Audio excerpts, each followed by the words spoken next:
आगेगा चलेगा करता है भागने तो चला कटाइएगा करता है। 17 जून 2026 बिहार के भोजपुर जिले में हुई एक पुलिस मुठभेड़ जिसने पूरे देश का ध्यान अपने तरफ खींच लिया। पुलिस ने इसे इनकाउंटर बताया जबकि परिवार और समर्थकों ने इसे फर्जी बताया। आखिर कौन थे भरत भूषण तिवारी, क्या हुआ था उस दिन और क्यों यह मामला सुप्रीम कोर्ट तक पहुंच गया, आइए जानते हैं पूरी कहानी। भरत भूषण तिवारी का जन्म 1998 में हुआ। वो बिहार के भोजपुर जिले के बिलौटी गाँव के रहने वाले थे।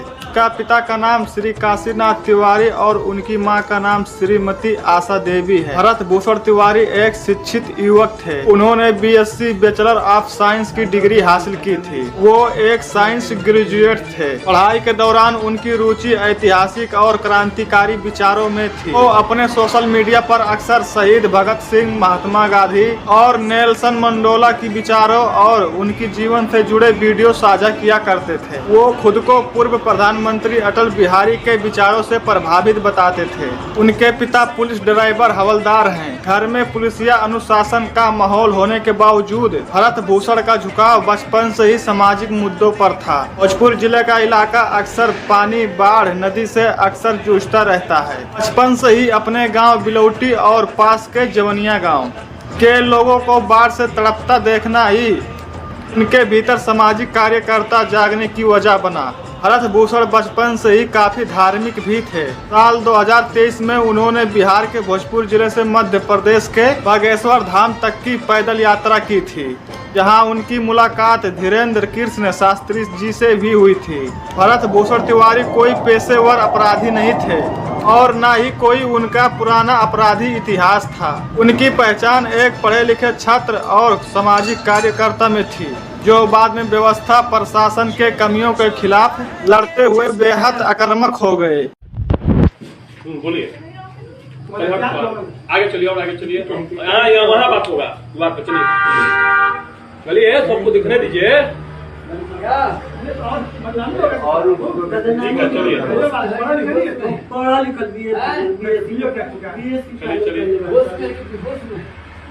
छोड़ चुका सब लोग बहुत हो रखे क्षेत्र में सर ज्यादा एक्टिव रहते थे, काम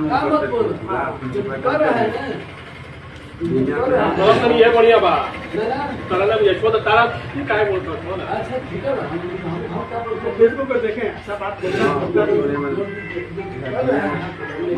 ये ठीक बा, अभी इसे बुझा बात हो जाएगी। ये लोग के सब लोग का बुझे जो नतीजा जो खड़ा किया है, समझा।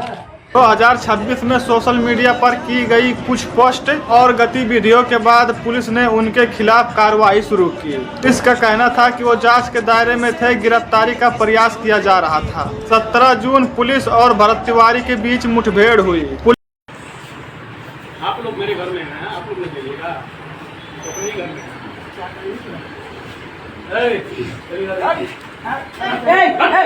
आगेगा चलेगा करता है भागने तो चला कटाइएगा करता है।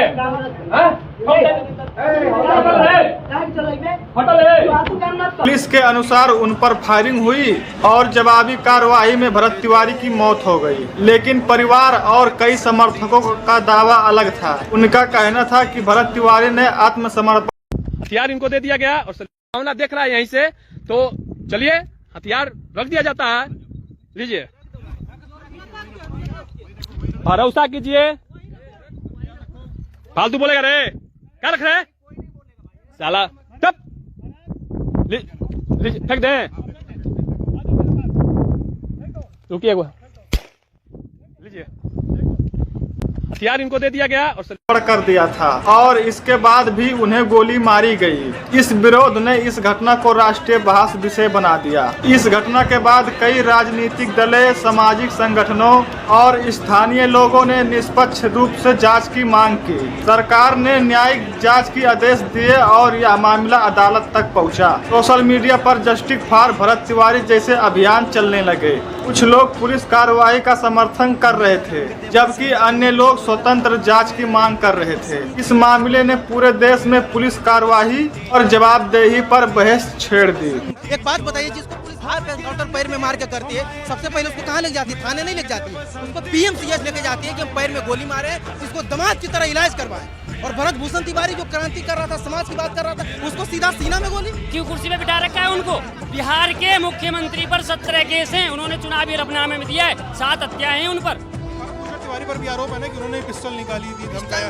लेकिन आप एक बात बताइए, आज तक वो पिस्टल प्रूफ हुई है, वो खिलौना था। सवाल है वो आवाज किसके लिए उठाया? ब्राह्मणों के लिए, क्षत्रियों के लिए, वैश्यों के लिए नहीं, बिहारियों के लिए आवाज उठाया, भारतीयों के लिए आवाज उठाया, वंचित शोषित लोगों के लिए आवाज उठाया, जो वर्षों से संघर्ष कर रहे थे उनकी आवाज उठाया।